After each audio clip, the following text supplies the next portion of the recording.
저는 이 마스크를 쓰고는 말이 안 되더라고요. 그래서 벗었습니다. 양해를 좀 해주시기를 바랍니다. 어제부터 이번 한 주간을 또 제가 말씀을 인도하게 됐습니다. 어제는 제가 한 달에 한 번씩 우리 어제 설교하신 우리 박효희 집사님께 제 시간 1시간씩 주기로 약속을 했습니다. 그래서 여러분들이 그렇게 이해를 하시기를 바랍니다. 젊은 사람이 하니까 좋죠? 얼마나 은혜가 있습니까? 그렇죠? 예. 자, 오늘은 전번에 이어서 시대의 소망체 63장입니다. 내 왕이 임하시나니. 예수님의 생애 이제 마지막 한 주, 이 땅의 마지막 주간, 순환 주간이라고 그러죠. 그 한 주간을 이제 우리가 하게 되는 것입니다. 그리고 이제 십자가를 지고 예수님이 돌아가시죠. 오늘의 제목은 예루살렘 입성입니다. 우선 스가랴 9장 9절의 말씀을 읽겠습니다. 시온에 따라 크게 기뻐할지어다. 예루살렘에 따라 즐거이 부를지어다. 내 왕이 내게 임하시나니 그는 공의로우시며 구원을 베풀며 겸손하여서 나귀를 타나니 나귀의 작은 것 곧 나귀 새끼니라.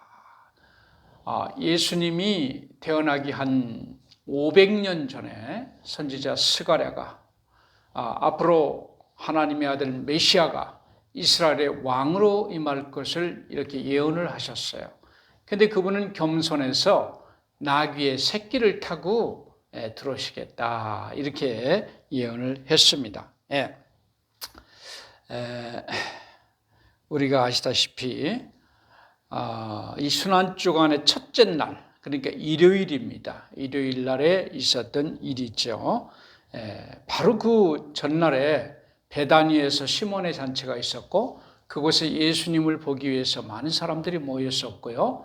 예수님이 이제 예루살렘으로 간다고 할 때에 그들과 6월절 절기를 지키기 위해서 전국에서 모이던 백성들과 합세가 돼가지고 예수님을 따르게 됐습니다.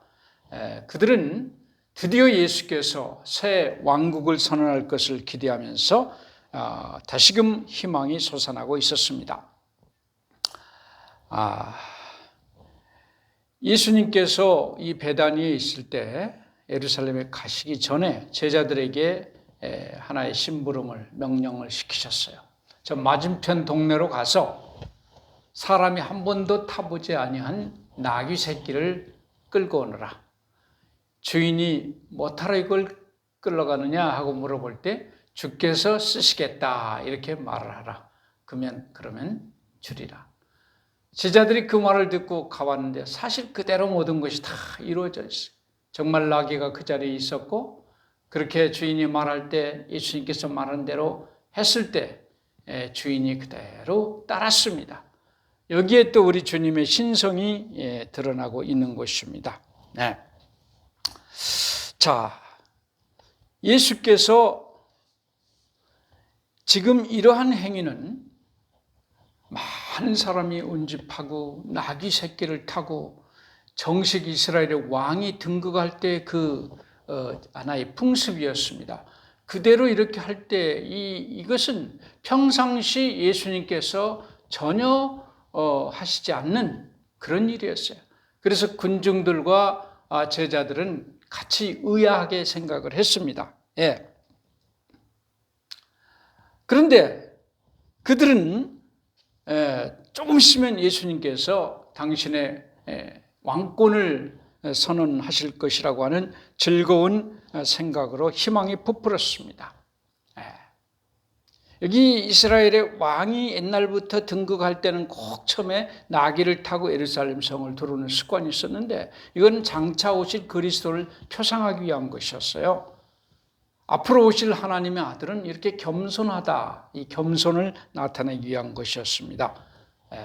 많은 사람들이 겉옷을 펴가지고 그 나귀의 덩어리다 예수님 앉기 위해서 깔아놓고 그 앞에다 융단처럼 자기 옷을 벗어서 깔고 승리를 상징하는 종려나무와 또 감람나무를 가지를 쫙 깔고 종려나무를 흔들면서 예수님을 환영을 했습니다. 예수께서 이 나귀에 타시는 순간 그들은 승리의 함성을 목이 터져라고 불렀습니다. 이제까지 그들은 예수님을 보좌에 앉히려고 얼마나 했는지 몰라요, 백성. 그렇지만 그때마다 예수께서는 거절하셔서 실패를 했습니다. 당신의 나라는 이 세상 나라가 아니라고 선언하던 그분께서 도대체 어떻게 된 건가? 그들은 의아하게 생각을 했어요. 그때 이 제사장들이 성전에서 저녁 제사를 위한 나팔을 불었지만 거기에 반응하는 사람은 하나도 없었어요. 그래서 제사장들이 말하기를 온 세상이 저를 쫓는도다 이렇게 말을 했어요. 여러분, 주님께서 이렇게 하신 이유가 뭘까요? 이제까지 전혀 안 하던 예수님의 인격과 맞지 않는 아주 과시하고 과장하고 크게 나타내는 일이었어요. 여기 한번 읽어보겠습니다. 그러나 이와 같이 자신을 구속주로서 공공연히 드러내는 것은 그분의 목적하신 바였다. 그분은 타락한 세상에 대한 당신의 사명의 최후를 장식할 그 희생의 주의를 불러일으키기를 열망하셨다. 백성들이 유월절을 지키려고 예루살렘에 모여들고 있는 동안 원형적인 양이신 그분은 자원하여 자신을 제물로 구별하셨다. 지금 뭐 때문에 이렇게 했다고요? 당신의 희생, 조금 있으면 지실 십자가에 백성들의 주의를 환기시키고 시선을 집중하기 위해서 이렇게 하셨다고 하는 것입니다. 요한복음 12장 32절에 보면 내가 땅에서 들리면 모든 사람을 내게로 이끌겠노라. 십자가를 지고 당신이 들리면 모든 사람을 당신에게 이끌겠다. 왜? 당신의 구속 사업의 성공을 위해서 모든 사람이 십자가에 달린 그분을 바라봄으로 말미암아 그들의 관심이 십자가에 집중이 되고 그 의미를 그들이 생각할 것이고 그래서 그들은 메시아에 대한 예언을 다시 연구할 것이고 그분이 메시아인 것을 깨닫게 될 것이고 그들이 신앙으로 돌아올 것인 것을 알기 때문에 예수께서 일부러 고의적으로 이렇게 하신 것이에요. 이 제자들은요, 예수님께서 몇 번이나 확실히 희생을 당하실 것에 대한 예언을 여러 번 반복해서 말씀하셨지만은 현재 이 백성들의 즐거운 개가 속에 파묻혀가지고 그분의 그 슬픔에 찬 그 예언의 말씀을 다 잊어버리고 이분이 이제 다윗의 보좌에 앉아서 영원히 이스라엘을 통치할 것이라고 하는 즐거운 그 상상만을 하고 있었어요. 주님께서 예루살렘 성문을 통과해서 성 안으로 들어갈 때 그 왕의 행차라고 그랬는데요. 이 세상의 유명한 정복자들이 승전을 하고 돌아올 때와 비슷하지만은 완전히 틀렸어요. 승전하는 왕들은 말을 의기양양하게 타고 그 다음에 그 포로들의 신음소리를 포로가 막 끌려오는 그 전리품으로써 포로들을 끌고 오면서 그들이 자기를 과시를 했어요. 그러나 우리 이 예수님도 승리의 입성을 하지만은 사랑의 전리품을 그분은 함께 전리품들 같이 오는 거예요. 사단의 권세에서 건짐을 받은 포로들을 데리고 오는 것입니다. 눈이 소경이었던 사람, 그러나 주님으로부터 고침을 받은 그 소경이 예수님의 앞길을 인도를 했습니다. 그 혀가 예수님에 의해서 풀린 벙어리가 호산나를 가장 큰 소리로 외치면서 예수님 앞에 뛰어갔어요. 절름발이가 종려가지를 가장 크게 흔들면서 주님의 앞에 갔습니다. 과부와 고아가 예수님의 이름을 힘차게 불렀어요. 문둥병자가 더러워 그 문둥병자가 깨끗한 자기의 옷을 그분의 길 앞에 펴고 만세를 불렀습니다. 죽은 자 가운데서 부활한 사람들도 그 가운데는 있었고, 특별히 무덤 속에서 썩어서 없어져 가던 나사로가 지금은 건장한 남자의 활력을 가지고 기뻐하면서 주님께서 타신 짐승을 몰고 있었습니다. 그것은 바로 메시아가 이 땅에서 이룬 당신의 업적을 지금 나타내고 있는 것이고, 이것이야말로 예수님이 메시아라고 하는 것을 증거하는 것입니다. 사단의 권세에서 건진받은 사랑의 포로들이 예수님이 예루살렘 입성할 때 같이 따라오는 것입니다. 이 바리새인들은 예수님의 이 인기에 대해서 질투를 했어요. 선생이요, 당신의 제자들을 책망하소서, 이렇게 말을 했습니다. 그때 예수께서 뭐라고 하십니까? 내가 너에게 말하노니 만일 이 사람들이 잠잠하면 돌들이 소리를 지르리라, 이렇게 말했어요. 그래서 그들은 침묵할 수밖에 없었습니다.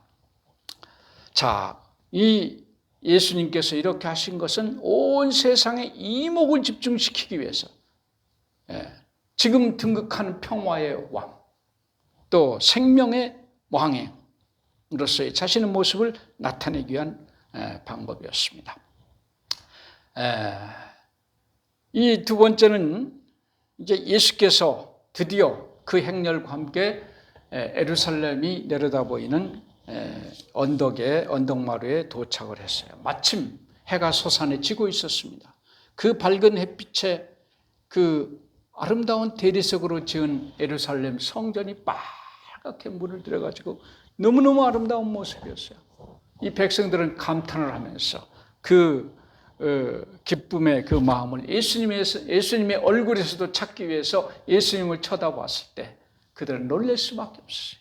예수님의 얼굴은 슬픔이 가득 차 있어요. 그 눈에서는 눈물이 뚝뚝 떨어집니다. 그의 몸은 마치 태풍에서 나무가 흔들리듯이 흔들 정도로 하면서 통곡을 하는 거예요. 그의 통곡은 마음속에 깊은 고통에서 울려나오는 그 비탄의 울음소리였어요. 이 사람들은 도무지 그 이유를 알지를 못했습니다. 예수님의 눈물은 자신의 고통을 예감하는 데서 오는 그런 눈물이 아니었어요. 여기 보니까 그분의 슬픔은 이기적인 슬픔이 아니었다. 자기 희생적인 그분의 영혼은 자신이 받을 고통에 대한 생각으로 위협받지 않았다. 예수님의 마음을 찢어지게 한 것은 하나님의 아들을 거절하고 그분의 사랑을 조소하고 그분의 능력 있는 이적을 보고서도 믿기를 거절하고 그분의 생명을 취하려는 예루살렘의 광경이었다. 예수님을 그토록 슬프게 한 것은 다른 것이 아니에요. 장차 멸망받을, 자기를 위해서 목숨을 바치기 위해서 온 그 하나님의 아들을 못 받고 그들이 당할 그 고통을 생각할 때 예수님께서는 그렇게 고통스러울 수밖에 없었어요. 이 이스라엘 백성은 정말 은총을 받은 백성입니다. 하나님의 은혜를 세상의 어느 민족보다 더 많이 받았어요. 그래서 신명기 33장 29절에 이스라엘이여 너는 행복자로다. 여호와의 구원을 너처럼 받은 족속이 어디 있는고. 이 세상에서 가장 행복한 자라는 거예요. 하나님께서는 그들의 성전에서 거처를 삼으셔서 그곳에 하나님께서 임재하셨고 마치 사랑하는 외아들을 돌보는 아버지처럼 1000년 이상이나 하나님께서는 이스라엘을 보호하셨습니다. 그들을 살리기 위해서 수많은 선지자를 보내서 경고를 하셨고 그들이 그곳에서 기도할 때 향연이 올라갔고 제사장들은 향로에 향을 피우면서 그 기도에 대한 하나님의 응답을 갈구했어요. 그리스도의 피를 상징하는 짐승의 피가 수천 년 동안 1000년 이상 그 성전에서 흘렀습니다. 시온서에는 하나님의 임재의 영광인 세키나가 빛났어요. 그들의 죄를 사하기 위한 수많은 짐승들이 피를 흘리고 그곳에서 죽어갔습니다. 이렇게 사랑을 받은 이 세상에 이렇게 사랑받은 족속과 민족이 있을 수가 없어요. 그런데 그들이 당할 그 고통은 세상의 어떤 사람들보다 크게 화가 당할 것을 생각할 때 주님의 마음은 찢어지듯이 고통스러울 수밖에 없었어요. 너도 오늘날 평화에 관한 일을 알았다면 좋을 뻔하였거니와. 참, 이 얼마나 안타까운 말씀입니까? 여기 보니까 이렇게 되어 있어요. 만일 예루살렘이 그의 특권이 무엇임을 알고 하늘에서 보내신 빛에 주의했었더라면 그 도성은 하나님이 주신 능력의 힘으로 속박되지 아니하고 열국의 여왕으로서 번영을 자랑할 수 있었을 것이다. 그분께서는 예루살렘이 당신을 통하여 무서운 질병을 치료받고 속박에서 해방되며 강력한 지상의 수도로 세워졌을 것을 보셨다. 예루살렘 성벽으로부터 평화의 비둘기가 모든 민족에게 날아갔을 것이다. 예루살렘은 세상의 영광의 면류관이 되었을 것이다. 만약에 그들의 주어주신 하나님의 말씀에 순종했다면, 예수 그리스도를 메시아로 받아들였다면 그들은 이런 영광을 얻을 수 있었어요. 지금 내 눈에 숨겼도다. 날이 이를지라 내 원수들이 토성을 쌓고 너를 둘러 사면으로 가두고 또 너와 및 그 가운데 있는 내 자식들을 땅에 메어치고 돌 하나도 돌 위에 남기지 아니하리니 이는 권고받은 나를 내가 알지 못함을 인함이라. 이렇게 서글픈 목소리로 예수께서는 말씀을 하셨어요. 이 백성은 완고하기 때문에 장차 로마군이 쳐들어왔을 때 결코 항복하지 않을 것이고, 그래서 그들이 당할 화는 더 커질 것이다. 갈바리 언덕에 저 삼림의 나무들처럼 빽빽하게 십자가가 세워질 것이고, 고문대와 십자가 형틀에서 많은 사람들이 고통을 당할 것이고, 궁전은 파괴되고 성전은 회파되고, 성전의 돌들은 돌 하나도 돌 위에 첨로 있지 않게 완전히 망가지고, 예루살렘이라는 도시는 마치 밭과 같이 갈아 엎어져 없어질 것을 예수님께서는 보셨어요. 이 한 명의 생명의 가치도 온 천하보다 더 귀하게 생각하시는 예수께서 이 한 민족의 멸망당할 그 모습을 보면서 얼마나 그분께서는 가슴이 아프셨는지 모르겠어요. 만일 예루살렘이 그 부르심을 듣는다면, 만일 그의 문으로 들어오고 계시는 구주를 받아들인다면 아직도 그 성은 구원받을 수 있을 것이다 그랬습니다. 그들이 유일하게 살 수 있는 길은 한 가지예요. 지금 오늘이 마지막입니다. 오늘 들어오시는 그 예수님을 영접했다면 그들은 아직도 희망은 있었어요. 그러나 그들은 결코 그렇게 하지 않았습니다. 예수님이 이렇게 하면서 성문 안으로 이렇게 들어올 때 그 관원들이, 문을 지키는 관원들이 이가 누구냐 하고 이렇게 물었어요. 그들은 예수가 누군지를 전혀 몰랐어요. 이스라엘의 관원이라고 하는 사람들이. 만약에 이 소리를 아담이 들었다면 아담은 뭐라고 대답했을까요? 뱀의 머리를 깨버릴 여자의 후손이라고 얘기했을 겁니다. 아브라함이 들었다면 아브라함은 뭐라고 했을까요? 그는 멜기세덱이요 살림 왕이요 평강의 왕이라고 대답했을 겁니다. 야곱이 들었다면 뭐라고 했을까요? 그는 실로의 유다 지파의 실로라고 대답했을 겁니다. 이사야가 들었다면 뭐라고 했을까요? 그는 모사요 기묘자요 전능하신 하나님이요 영존하시는 아버지라고 얘기했을 것입니다. 에레미야가 들었다면 뭐라고 했을까요? 그는 다윗의 가지에서 난 의로운 가지라고 얘기했을 겁니다. 다니엘이 들었다면 뭐라고 했을까요? 그는 메시아라고 얘기했을 겁니다. 호세아가 들었다면 뭐라고 했을까요? 하나님이요 여호와요 여호와는 그의 기념칭호라고 얘기를 했을 겁니다. 하박국이 들었다면 뭐라 했을까요? 만국의 보배라고 얘기했을 겁니다. 침례 요한은 뭐라고 말할까요? 세상 죄를 지고 가는 하나님의 어린 양이라고 얘기했을 겁니다. 하나님은 뭐라고 하실까요? 이는 내 사랑하는 아들이라고 얘기를 하십니다. 그분의 제자가 된 우리는 그분을 뭐라고 합니까? 생명의 왕이요 나의 구속주라고 얘기하지 않겠습니까? 사단은 뭐라고 했어요? 지극히 높으신 하나님의 아들이요 라고 이렇게 할 이분을 이 관리들은 도무지 알지를 못했던 거예요. 우리의 운명은 이분을 누구라고 보느냐 거기에 달려 있어요. 너희는 나를 누구라고 하느냐. 여기 하나님의 은혜를 받고도 배도한 자의 말로는 오직 죽음뿐이다. 이 배신, 이 이스라엘 백성은 다른 죄가 아니고 배신의 죄를 그들이 진 겁니다.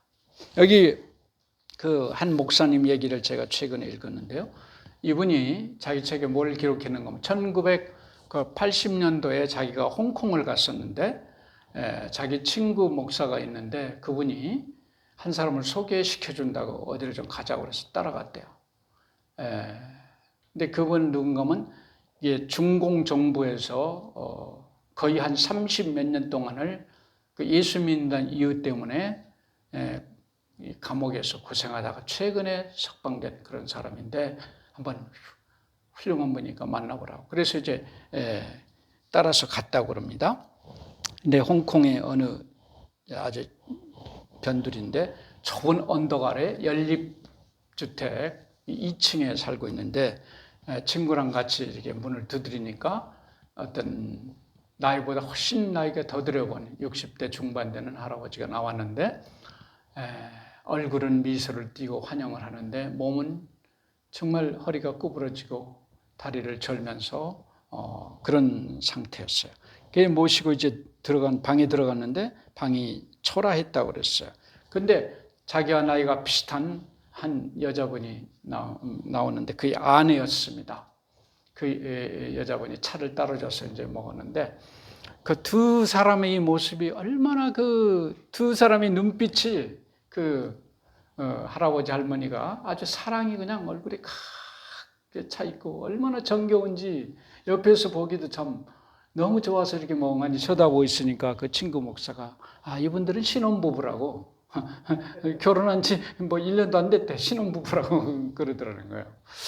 이렇게 나이 많은 사람들 무슨 신혼부부인가 했는데 무슨 사연인가 하면은 이 남자는 난징에서 신학교를 다니는 신학생이었어요. 장차 목사가 되기 위해서 복음을 전하는 목사가 되려고 신학을 했는데 1949년도에 그들이 이제 약혼을 했답니다.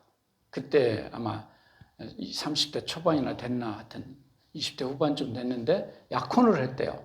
근데 결혼하기 바로 전날 중국 공산당이 그 신학교를 접수를 해버렸어요. 그리고 모든 신학생들을 저쪽으로 저쪽 변두리로 보내가지고 강제노동 수용소로 다 보내서 강제노역을 시킨 겁니다. 그때부터 만 30년을 강제노역을 했어요. 근데 그 노역이 먹지도 제대로 못하고 얼마나 고통스러운지 말도 못해요. 근데 딱 1년에 한 번씩 면회를 시켜준대. 근데 그때마다 누가 왔는가 하면 자기 약혼녀, 신부가 될 뻔한 그 약혼녀가 오는 거예요. 30년을. 근데 뭐 따로 어디 가서 만나 이게 없어. 그 사무실에서 자기들 보는 데서 잠깐 한 5분 이야기하고 가는 거예요. 그럼 1년이 또 한 번씩. 30년을 이 여자도 대단하죠. 에? 뭐 결혼도 안 한 사람인데 약혼만 했는데 30년을 그 남자를 위해서 앞날이 없잖아요. 이 죄인이죠. 계속 찾아오는데 근데 그때마다 헤어지기 전에 꼭 간수가 물어보더래. 당신 지금이라도 예수를 안 믿겠다고 예수를 포기한다고만 하면 내가 당장 이 여인하고 당신을 고향으로 석방시켜서 보내줄 마음이 있다고 그렇게 하겠냐고. 근데 30년 동안 줄곧 똑같은 대답을 하는데 아니옵시다. No. 30년을 그렇게 했다는 거예요. 이 말을 들은 이 글을 쓴 목사님이 속으로 생각하기를 어떻게 사람이 저럴 수가 있을까. 아무리 신자지만은 어떻게 사랑하는 가족을 다 포기하고 이렇게 이 여인의 일생을 참 자기를 바라보고 있는데 포기하고 또 건강은 이렇게 망가지고 이렇게 고통을 당하면서 어떻게 그렇게 할 수가 있을까? 그래서 어떻게 그렇게 할 수 있냐고 이 노인에게 질문을 했더니 그 질문을 받은 노인이 오히려 깜짝 놀라는 모습을 하면서 예수께서 저를 위해서 치르신 그 모든 것을 내가 다 받고 어떻게 그분을 배반할 수가 있습니까? 예수님께서 나를 위해서 치러주신 그 모든 것을 내가 다 받았고 은혜를 누렸는데 내가 어떻게 그분을 배반할 수가 있습니까? 그것은 불신이 아니고 배신입니다. 이렇게 말합니다. 여러분, 이 로마의 격언에 인간이 할 수 있는 일 가운데 가장 나쁜 일은 배신이다. 그랬어요. 배신이다. 예, 우리가 우리 예수님 하늘을 버리고 사람으로 오셔서 우리의 모든 죄의 짐을 다 지시고 그 모든 심판, 고통을 다 나를 대신해서 감당하고 죽으신 주님을 받아들이지 않거나 배신한다고 하는 것은 인간이 할 수 없는 일이라고 생각을 합니다. 우리는 수시로 작은 일로 예수님을 배신하죠. 참으로 예수님을 배신하지 않는 여러분과 제가 되기를 간절히 바라면서 오늘 말씀을 마치겠습니다.